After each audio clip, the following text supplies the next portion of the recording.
Jerry Trimble. Yeah, Jerry Trimble was a bad motherfucker. Golden Boy. That's what they call Atlanta's Jerry Trimble. He hails from Vancouver, British Columbia. Manny, the school teacher, Sobral. Manny Sobral. Former Olympian, former professional boxer, and now trainer to the greats, Howard Grant. I appreciate that very much, man. Thank you very much. We had Wonder Boy on a couple of weeks ago, and when your name came up, there was a light and an excitement in Manny's eyes. It was so cool. That we're grateful to have you here today, brother. Manny and I go way back, from in the 80s. We're teammates on the Canadian team, Olympian together, training camps together, and Wonder Boy came in my life. I don't know when it was, in the late 2008, 9, around there, and he was the mentor of George St. Pierre. The guy's fantastic, and we've been friends. I don't see him all the time because he lives in the States. He lives, I think, in South Carolina. I don't see him a lot, but I see him on TV. The guy became a big star. I want to hear more about how you and Manny first started in the 80s. Give us some of those stories, the first day you guys met and how that relationship took off. I think Manny maybe is a few years younger than I. At that time in the 80s, for you to represent the Canadian boxing team, you had to be if exceptionally good is a word I should use. You had to be very good because Ontario was a dominating force in the boxing scene. The Ontario boxing team was absolutely phenomenal. Yeah. I hated them. I'm sure Manny wasn't very happy with them either because he had everybody in every weight class. It was incredible. It was Ontario and Quebec. We had some good guys, but Manny won his provincial, and we met, and the rest is history. I mean, we traveled around and we fought some very good guys. I mean, we went. You got to remember, back then, the boxing is not like it is today. Back then, they had this powerful country called the Soviet Union, USSR. It was, they were so, forget about it. These guys, now when you look at the country, how it's been divided into 15 different countries, how good you had to be back then to represent the one Russia or Soviet Union. It was incredible. So, and East Germany, the communism the communist fighters were absolutely phenomenal. So, we represented our country pretty well, I think, back then. And, but I'm proud for what we accomplished and the team that we had in the late 80s, 86, 87, 88. We did pretty well, I think. And I don't think any teams that they're going to have in the future, or they've had in the future, have ever matched what we did back then. Manny, if that's a right assessment, I think. I think you're absolutely correct. Like those records that, like, I wasn't part of the 86 Commonwealth team, but you guys won like 6 or 7 gold medals. Yeah, we had 6 guys in the finals. We won 6 gold, and I think England had either 5 guys in the final, and they won one silver or something. They won, I think, 4 silvers and 1 gold or something like this. But we had a good team. We had a very good team. So has any team been close to achieve what you guys have achieved before and after you guys?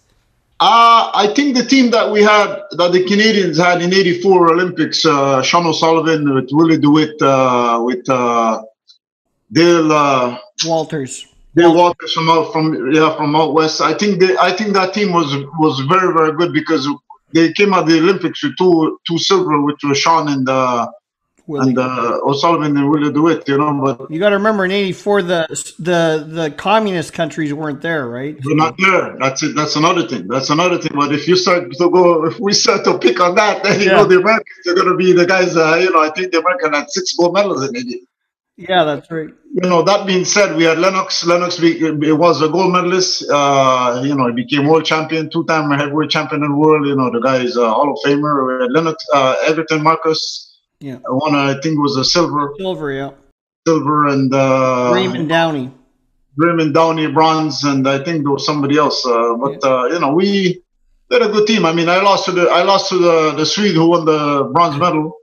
But I beat the East German, who was number 4 in the world. I know. Isn't that weird how that goes? Yeah, the communist countries weren't at the '84 Olympics because Russia attacked Afghanistan or something, wasn't it? So it was a political thing. Why all the communist countries like East Germany, those are powerful countries that would have done really well in 1984, right?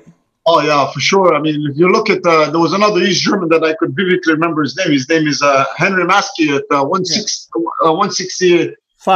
Yeah, exactly, 165.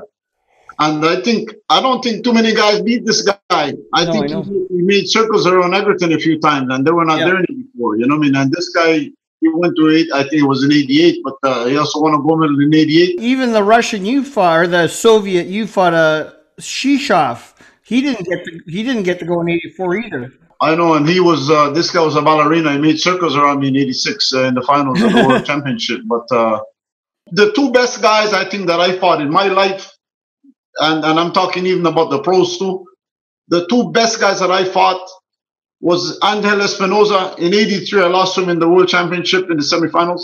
You know, I lost the decision. Cuban. I was dropped. Yeah, I was dropped. I put me on my ass.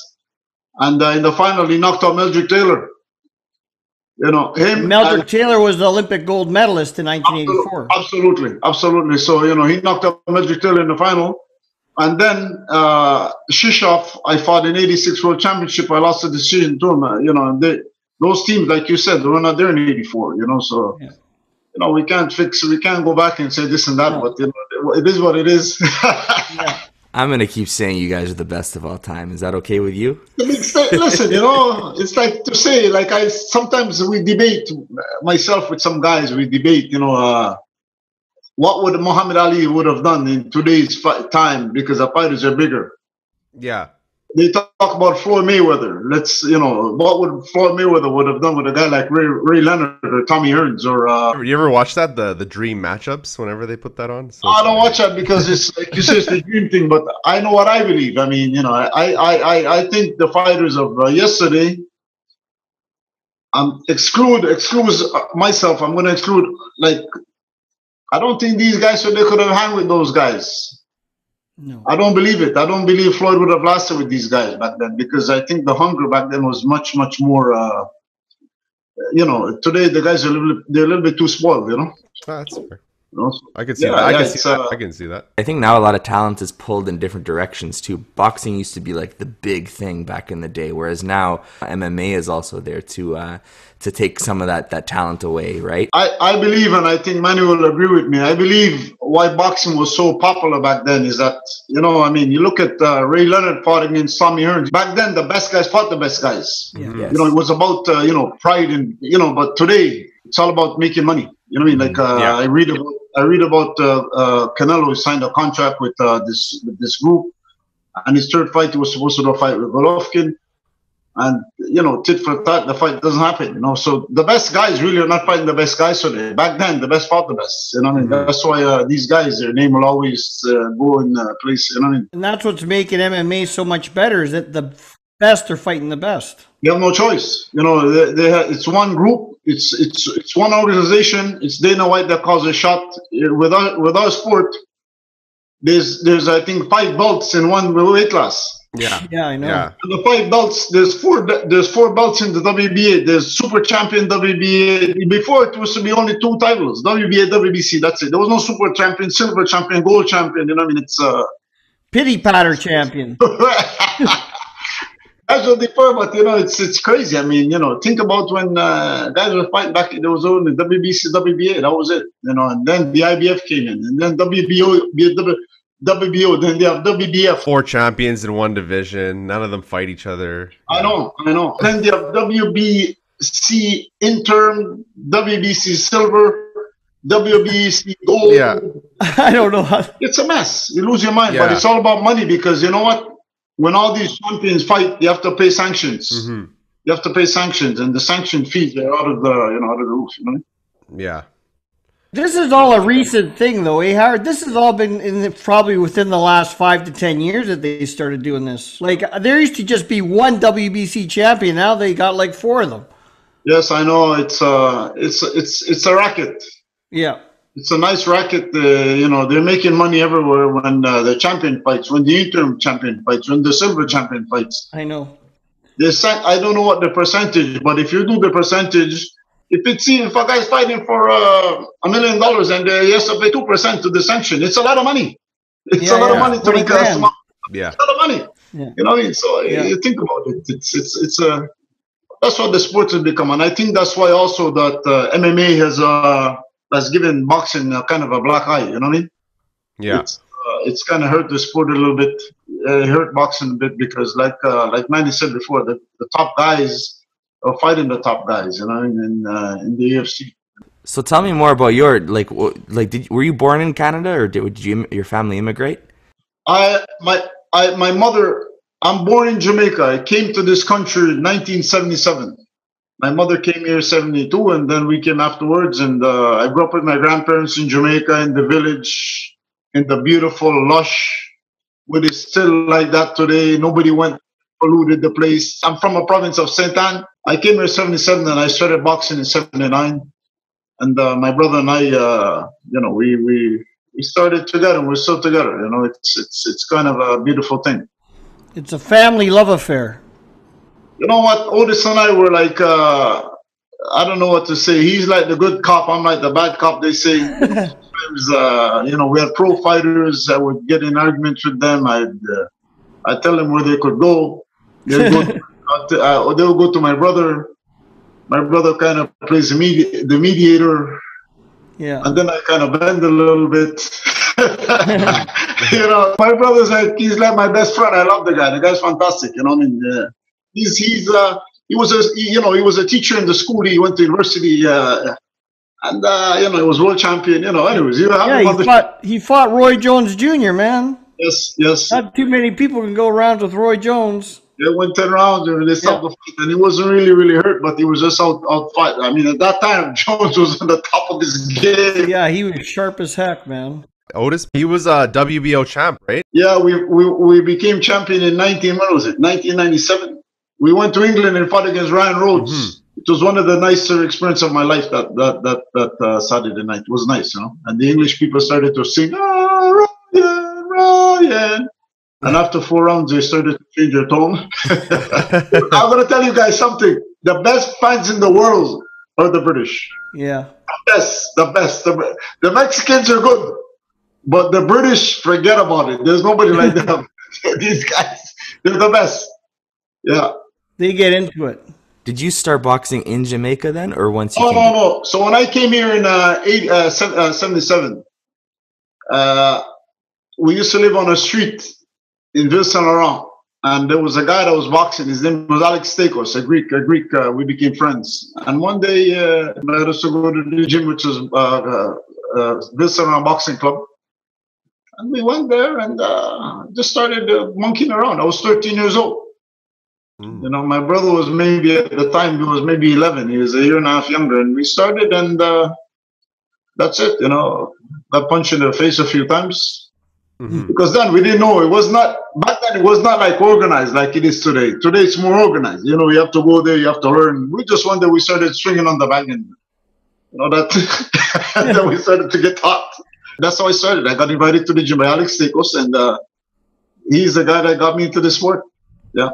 And then where did it go from monkeying around to becoming serious, or at least competing? In I won the Golden Gloves in 1980, 81, and then in 1981 I represented Quebec, my first Canadian championship.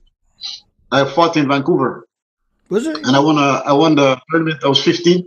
And I won best boxer of the tournament there in 81. So you said you started in the gym, and then you won Golden Gloves. I want to know what happened in between there. So what gets a kid, because we work with a lot of kids, what gets a kid that comes into the gym, has no serious interest, to now, hey man, there's something special in you. You should take this more serious. What happened there with you and your story? You know what? I think the driving force was my father, because he didn't want us to go to the gym.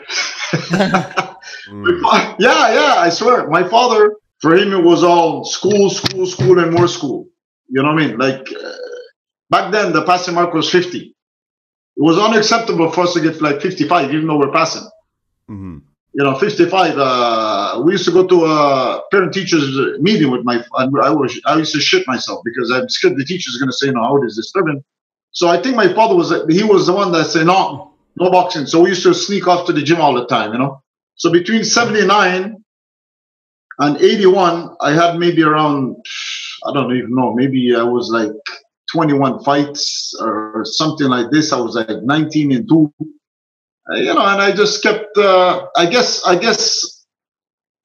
to answer really the question that I really how I look at it. Like, I like the competitiveness, the one-on-one aspect of the game. You can't blame your teammate for mistakes. You know what I mean? I was there and I did what I have to do. And,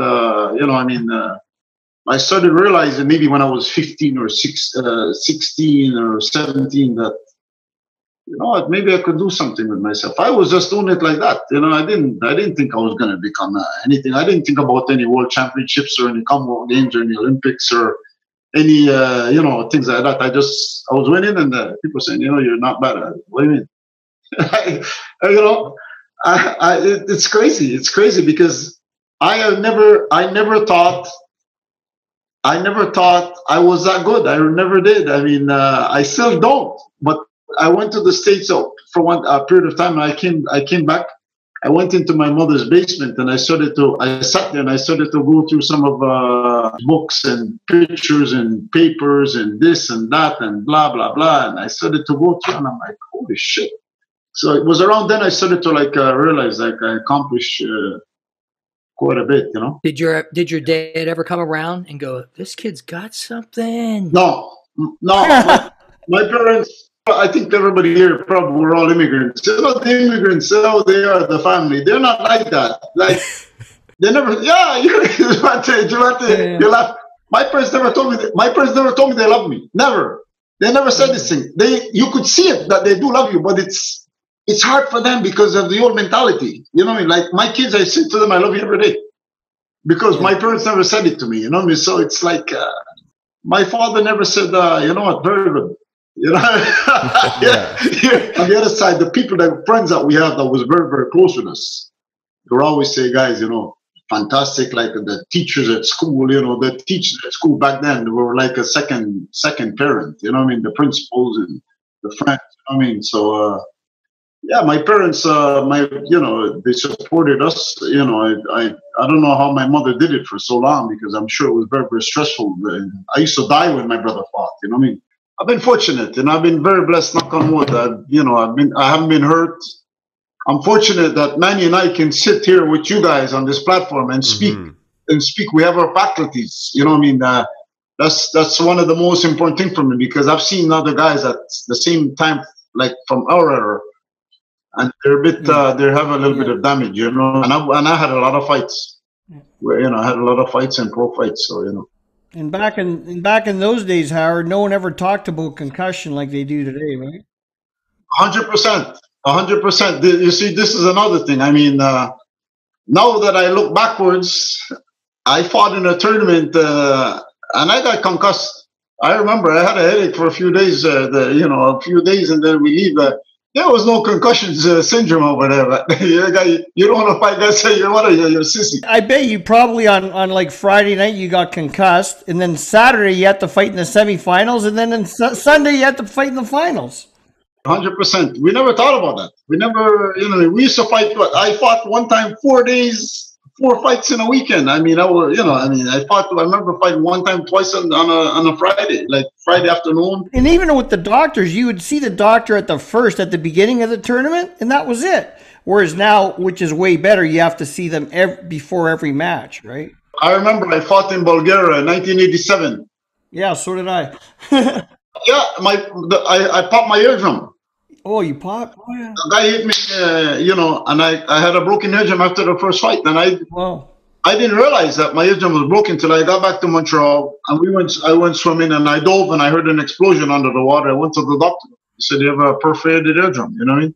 Wow. Over there, they just go like that. You remember, they just check you like that, gone. You remember?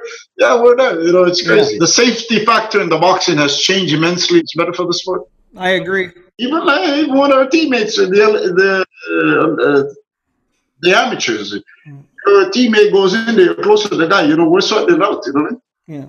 Because you have this bond with these guys. We've been to training camp for 2 weeks, and then we go to tournaments, or we go to training camp for a month, and then your teammate goes in, the guys you're sharing room with, guys you eat with every day, and then they go in there like you're sitting there, even though you have a fight in the back, you can't really warm up because you're thinking, hey, what's this guy doing? What's happening outside? Remember when they had us up in the mountains at Lake Louise, Howard? We were there for like a month, weren't we? It's listen, man. We see. I don't know what happened to the boxing in Canada, the amateur boxing. I think it went down because back then. I mean, today they're supposed to be. It's supposed to be much richer than it was when we fought. Yeah, Manny. yeah. But back then, I mean, we were going to training camp. They were supporting us with everything, clothing, everything. We were well looked after. No. Yeah. How many of those Canada tracksuits you got, buddy? Oh, I tell you what, I had a lot, but I don't know. I think I gave away. You know, there's people that you give. You know, what I mean, now right. today I'm thinking, what did I do? I gave away all the Yeah. my stuff. You know, I still have the headgear from the Olympics. I think at my mother's house, and I think I still have the top and the shorts. Yeah. When we were in the Olympics in '88, I had these tracksuit made, the MCM. I had them made personally with my name, and I looked at online. The guy sent me something the other day. I'm like, no, somebody put a picture with the tracksuit I was wearing over there, and I had a hat on. I remember I used to have these hats. Somebody a guy says to me, said, "You have that tracksuit?" I told him one in the Jamaican African colors, black, and one in he said, "You know what these things are worth?" I said, "No, I don't know. What are you talking about?" I said, "I had this made when I was in Korea. 1,400 the jacket. I freaked. Oh my God. I don't know what I did with those things. Like back that day, we're going back 88. It's a long time ago. It's a long time ago. You know what? 32 years ago, Howard. Crazy. You know what I mean? So, but we had a great time. You know what I mean? Great time in boxing, competitive wise, the camaraderie wise. You know, it was good. We want to get a reunion going on this show. It would be nice because I tell you what, the only one that I've seen. And sometimes a couple of years is Egerton Marcus. I see him here once in a while. I saw Asif Dar in Toronto. I did see Scotty Olsen back maybe 6-7 years ago. Yeah. But it would be good. It would be good. Jamie Pagandam, I haven't seen him since. I haven't seen or heard nothing from Jamie. I mean, this guy too was a good fight. You know who I talked to like about 3 months ago is Brett Kozlowski. Coco. Yeah. He's crazy. He's in your neck of the woods, no? Yeah, he's in Calgary, but man, he's got a crazy story, buddy. Because he jumped out of a window and he kind of broke his back and stuff, and he's got a heck of a story. I heard the story when it happened. Yeah, and also I heard the other one too is crazy. Tom Gillespie.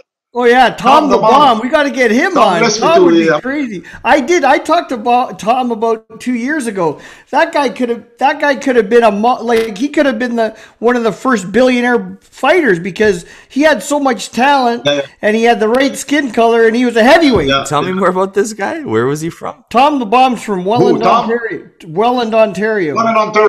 He used to give Lennox a run when they sparred. Yeah. He was funny. The guy was funny. He was there. He didn't care. He's gonna go there right after you. He's gonna get hit, but he's coming after you all the time. You know, it was crazy, nuts. Him.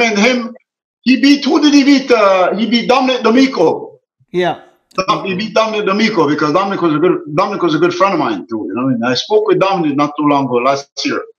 You know? Montreal, yeah. And I'm gonna tell you,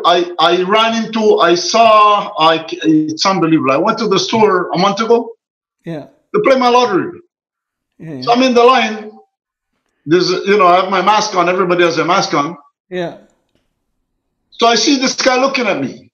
I have my mask on. I see this guy looking at me. So I'm standing there. I'm saying, this guy's looking at me. What's he looking at me like that? You know what I mean? Like he's giving me that stare like, I'm looking at this guy, this white guy. I'm saying, this guy crazy.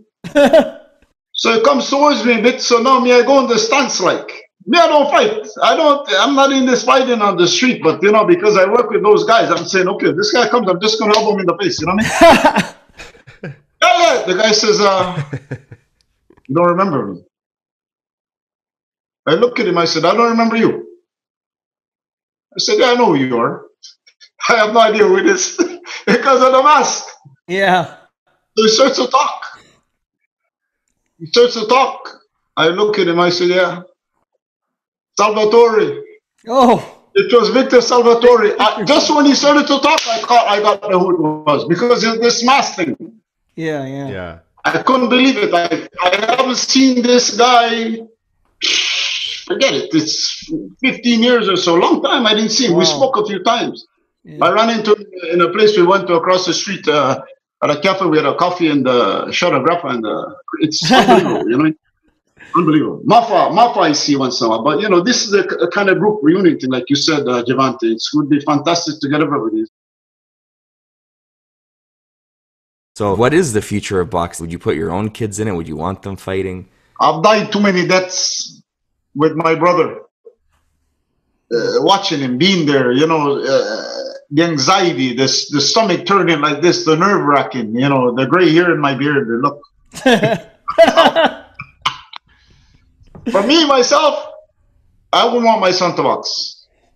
My wife says, you know what, if he wants to do it, let him do it. I says, no. At the end of the day, if he wanted to do it and he was serious enough to do it and he's not playing around just to say, you know, I want to box because my father was a boxer. You have to be serious about this thing. That's why Manny went far in this thing, and that's why I think I went far, because that's all I did. I mean, when I went to school, I played basketball for high school, but 99.9% of the time, I was always in the boxing business. That's it. Today, there's too many things. There's too many gadgets. You know, there's too many followers. There's YouTubers. There's Instagrammers. There's all this shit. There's no focus on one thing to do. You know what I mean? It's hard, I think, for the kids today, you know. I read an article a couple of years ago about Joe Chavallo. Yes. You know, and somebody was saying I forget the proper wording that they use, that this thing here is thicker than regular people. I don't know what the skull. The skull, yeah, they did a measurement. I don't know how they measured the skull from with you know. This is why he wasn't concussed and all this thing. I said, you know how many beatings this guy took? Yeah. And his brain was still good. I mean, I think now George has got to be in his 80s, getting a bit slower and older, you know what I mean? But hey, you figure by the time the guy was 50 years old, the fights and the wars that he's been in, you know, you figure that, you know, but I don't think it's only the boxing aspect of the game, myself. I think it's what you do outside of the ring. You know, I had a very interesting conversation with Bernard Hopkins, you know. One night we were together in the States and we sat down, my brother, him, and a couple of people, and he started, when he's talked, forget about it. When this guy starts to talk, Manny, forget about it. He takes over the room. Forget about it. He takes over. You can't... Bernard Hopkins is the former middleweight champion, undisputed middleweight champion of the world, right? Absolutely, absolutely. This guy says he never parties. He never drinks. He trains like a monk. I said, what do you mean? He says, listen, when I was doing 15 rounds, he said, maybe I'm bleeding inside my body. So he sits in the back for an hour. This is from Bernard. I'm using his word. I think maybe I could quote almost 99%. I think how some of the athletes, and I'm not talking only about boxing, after competition, they go out, they drink again. Some guys, they start doing drugs. They're doing lines.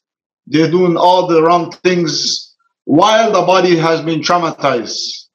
12 rounds, whatever. You understand? And I think this thing has a huge effect on athletes, especially boxers. I believe this 100%. And you know what? You know, like Manny said to me the other day, he said, Howard, you're still the same. I live a clean life. I try to live a clean life. I'm not involved in these kind of things, and you know, I try to be like like that. Like a monk. I wouldn't say a monk because I do have a few glasses of wine here and there, but you know, I'm not involved in any other things. You know, I'm home. I'm in bed at night at 10:30. You know. I was one of those guys, Howard. Eh? That would fight, that would win, and that would go out and party and drink and do drugs and get fucked up. And then I'd pay for it for days and days, and I'd hate myself. Yeah. So, yeah, I get what you're saying, brother. I was one of those guys. Well, you know what? I appreciate your honesty. You know, that's it takes courage. You know, we're here talking like this. People are watching. It takes a lot of courage. The kids grounded me and they helped me. And without that work with the kids, I think I'd be dead. I mean, I had a drug overdose, and I've done too many drugs, and it was crazy, but it was the crowd that I hung out with. And, you know, being that I didn't get along with my dad and being bullied and shit, you know, that's why I went down that road. I think it was a lot of anger. and my fighting was a lot of anger, but it was the kids that I think that actually kind of saved my ass, because they grounded me and made me realize exactly what I was put here on earth for, which was to empower kids. That's my purpose. Fighting, I don't know, man. I've got parents come to me up all the time, and they're like, my kid wants to get into fighting. My kid wants to get in. And I'm like, why?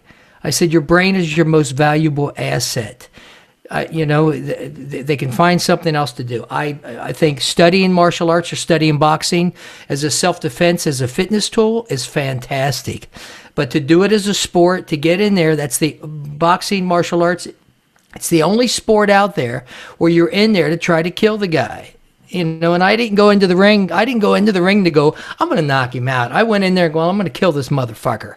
That's what I would do. And then after that, we'd go out partying, and then I'd get into a bar fight, and I'm going to kill this motherfucker. It was crazy. It was stupid. It was, and that's what I do with the kids is it's show me your crowd, and I will show you your future. Yeah. And I just let my guard down. I let my guard down too much. And if I can go back and do it again, God, I'd do things so differently. But this is why we're here, to share with the young people, not to do the stupid stuff that we did or I did. But I envy and I really appreciate fighters that have went that route, that didn't go the crazy route of drinking and partying. And when I meet people that's never had a drink or never partied and never went down that route, I respect the hell out of them. It takes a lot. Scotty Olsen also shared with us that he went through some stuff, hey? Yeah. That's one of the things I didn't know, Howard, Scotty went through a lot of alcohol stuff. I didn't realize that. Yeah, we had a conversation about it. I'm fortunate. I never been in this thing, bro. I never did it. I'm 54. I never smoked a fucking joint. Never. And I'm Jamaican on top of it. Nobody believes me, but I could honestly say that. I never did this thing. And you know what? Now that it's legal, and I won't try it even. I won't change my life. You know what I mean? Yeah. But you know what? I don't criticize anybody, because people have problems and they have demons. You know what I mean? So just thinking about it, like this drugs and alcohol and everything. And you were saying you were with Bernard Hopkins, the executioner, and he was in jail for like 5 or 6 years, wasn't he? He did time. Yeah, he did time. I forget what it was he did time for. He said he started boxing over there. I think it was robbery or armed robbery or something. But he must have had a crazy life too of that sort of stuff, and he must have just did a 180-degree shift. Eh? I think from seeing this guy, knowing him since 89 or 90, I never seen this guy. I don't even think he drinks 7-Up. No. It takes a lot of discipline for you not to go out not for you to have hamburger and french fries and these kind of things. I don't eat these things once in a while. I might go for a hamburger, but it takes a lot of discipline. It takes a lot of discipline. It's not easy. That's quite another question I have for you is how do you find the differences between, you train MMA fighters like GSP and things, and how do you find the difference between MMA fighters and boxers? When you're a boxer, it's much, much easier because MMA, there's so many different stances and there's so many different disciplines. There's so many, there's jiu-jitsu, there's Muay Thai, there's karate. It takes time. It takes time to make the adjustment, just the way they stance. Like the Wonder Boy, for example. Him, when he's moving, he's like a grasshopper. He's jumping in and out all the time. The Wonder Boy, he's a left-hander. He's jumping in and out, and he's moving. So it's a part of the karate, and moving. He's doing this to set up kicks, I think. But it works, it's just to have the frame of mind to able to adapt or to compromise, So it's all the same sporting. But with myself boxing, I try to show them, you have to have your hands up, you have to turn on the shot, you have to pivot on this shot, you have to throw this way, It's well, that must be so hard for Wonder Boy, because he was saying he keeps his hands down for balance, right, for that movement. And the only times he's been in trouble in his career is because his hands were too low, But most of the time he's really successful, but it's kind of, which one do you do, right? The first rule that they tell you in boxing is this. Yeah. I think Manny, break your hands up. You got to keep your hands up, because listen, what's going to protect your face? You got to keep your hands up. And you got to keep your elbows in line with your leg, because if your ribs are open and the guy's a good body punch, you're done. You know what I mean? So, yeah, you got to keep your hands up all the time. It's like saying, okay, how are you going to play hockey without having shin pads? So what was it like working with him and his hands were always down? You try your best to tell him keep your hands up and keep reminder all the time. Wonder Boy was good. He's still he was good. The guy's good. He's good. He's still competing. Yeah. Yes. Yeah. Still in the UFC. Yes. He's one of the best. Yeah. Yeah, the guy's good. And you have another guy from out your side too, Rory McDonald. He was also. Mm-hmm. Rory's good too. So It seems like everybody, if you're in Montreal, they got to go through the Grant brothers in terms of boxing. You had Letourneau, you had David Loiseau. Loiseau was the first one. Yeah, David Loiseau was the first one that came. David the Crow, right? The Crow, yeah, he was the first guy. Most of the fighters that come, they train at TriStar. They train at Faras at TriStar. But when they would come to my place, like I would do pads with them. They come to spar with some. At that time, I had a lot of guys. They come to spar with some of my guys, and that was basically it. Different work, different styles, different aggressiveness. Not all the fighters are the same. You have Wonder Boy that has his own style. Then you have I had Stevenson there training. I had Joe Shiansin there training. I had my brother who was a fight. So these guys were getting all this kind of different work, high level sparring, which I really appreciated. You know what I mean? The way we got in touch with Wonder Boy was his father, Ray, was in the same kind of, what would you call it, Jerry, when you were coming up in the kickboxing world, Hugh? Yeah, we were pretty much in the same circles. Okay. Yeah. And I met him back, I guess 2019 at an event in Atlanta, Georgia, called the Battle of Atlanta, and everybody kept coming up to me going, "Hey, I want to introduce you to this guy. He's Wonder Boy." And I'm like, "Who the hell's Wonder Boy?" I was like, I didn't know who he was, but after that, I found out who he was, and I started watching him. But yeah, it was great. Yeah, we used to run in the same circles, but they spoke extremely highly of you, man. Yeah, and like I said in the beginning of the show, man, Manny's eyes lit up, man, and you guys are going back and forth, and that's when Manny called you right after that. He's like, I gotta call Howard now, man. It was really cool. It was touching. It was nice. Yeah. Yeah. They're good. These are good people. They're good people. Very good people. Yeah. Have you and your brother ever got into a full-on brawl, argued with each other? Like when I grew up with my brothers and sisters, and they all became black belts, we fought all the time. We fought all the time. Did you guys ever get into a scrap and you just got pissed off at each other? You went at it and went, boom, let's do it. No. No. Oh, okay, good. No. I'm gonna tell you. Yeah. We maybe got into a few arguments at home. And my father would step in with the belt because my father, at that time, we're like maybe 14, 15, 13. My father, listen, in Jamaica, they twirl the belt. My father got the belt, we get it. Absolutely. Same here, man. Absolutely. 100%, I'm telling you. No, today, these kids, if you give them a slap, they're calling, I don't know what. Well, back then, it wasn't the same thing. The only thing my brother and I, we got into some very, very heated and very competitive sparring matches in the gym. Yeah, and sometimes we didn't talk for a few days, When Manny gets all this on, you ask that question, how was it sparring with Howard? Yeah. And he'll answer. I'm not going to... because Otis was like, he was a southpaw, he was very cute, slipping. Like Manny, it wasn't a catch. He was a southpaw, yeah. Yeah, I would use my skills, pop him 3, 4 shots, 5 shots. Mm-hmm. Then he would come at me and I would see the smoke coming out of his nose. I'd grab him. Where you going, man? Take it easy. And I was much lighter than Otis. He fought at like 165, 160, but we had some very, very good sparring sessions, and they helped me a lot. Yeah, Otis, he got the silver medal at the Pan American Games. He lost to the Cuban in the finals. That was one of the best Cubans ever. Espinoza, yeah, that's Espinoza, the same guy I lost to. That was the same Espinoza. Same guy. And he put Otis on his ass too in the first round. Crazy. I lost to this guy in 83. I lost him in 83 in the Dominican Republic. And then my brother fought him in the finals at the Pan American Games in 87. Yeah, 4 years later. Wow. Otis lost him in the finals, But with me, he fought at 139, and Otis was like, I think it was like 150, 165. Or 165, yeah. Middleweight. I think it was 156. 156. Was it? You think it was? Yeah, I thought it was 165 he fought I think it was 156 because... Oh, he beat Dan Sherry that year. I think.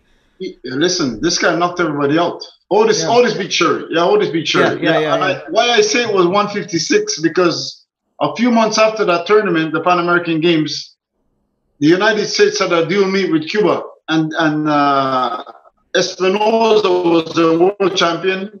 Yeah. And Darrell Allen was the champion in 165. Darren Allen. Yeah. They could knock Darrell Allen out. It's on YouTube, like, and Allen just felt like a sack of potato, and he was down for the count of like 25. He would jump up, and they started to count. It was crazy. Yeah. Crazy. Who's the best amateur boxer you've ever seen, you think? Who do you think is the greatest amateur boxer? In my life, I can't. I have to say the best I've seen was Stevenson. Teofilo Stevenson. Yeah. Yes, sir. Yeah. And not that it was the best one, but he had very longevity, man. He won in 72 Olympics. He won in 76 Olympics. Yeah. He won in 1980 Olympics. They boycotted in 84. That's right. Yeah. And I was in 1986 World Championships. He was there and he won the gold medal. Yeah. So think about that. Yeah, for 14 years. Knocking guys out. That's, I mean. And everyone talked about Teofilo Stevenson boxing Muhammad Ali. What would have happened? I think Ali was too smart for this guy, you know. Yeah. I don't think I think Ali was too smart. Ali's gap of all was his mouth. Yeah. You know, the way he would talk to the guy, he would maybe start telling this guy in Spanish, hey, putana. And start to provoke and then beat him mentally. And then after. Can you imagine what Ali would have done to Mike Tyson then? It's not the same thing. I honestly don't think Mike Tyson would have beat George Chuvalo. Really? Yeah. Chuvalo was too tough. I think Tyson would get tired and Chuvalo would probably stop him, right? Yeah, because I don't think so. These guys were animals back then, man. Yeah. They were animals, man. Chuvalo was there with Foreman. Yeah. The heavyweights of the 70s and 80s were unstoppable. I agree, Howard. Animals. Look, when Mike Frazier. Frazier was an animal. I mean, these guys. Frazier only lost to two fighters. He lost twice to Ali and twice to Foreman. That's it. Yeah, he lost 4 fights to two guys. I mean, this guy's an animal, Frazier. I mean, you think about it. How attacking you for 15 rounds, going like this for 15 rounds. It doesn't make sense. Yeah, doesn't make sense. Do you watch much boxing right now there, Howard? The guy I like now is this Gervonta Davis. I like also Terence Crawford. What do you like so much about both of them? I like Terence because this guy's mean. He's one of the only fighters I see that has this mean killer instincts. You know, when he gets you, you're done. You're done. He's mean. Yeah. This guy. You don't talk the game with him and don't back it up. You're done. You're gonna get knocked out. And Gervonta Davis, the only thing I don't like about him is I don't think the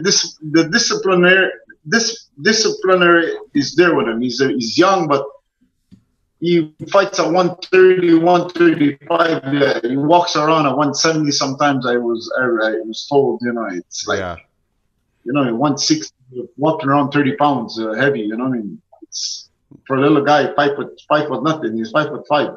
Did you watch Terence versus Kell Brook? Yeah.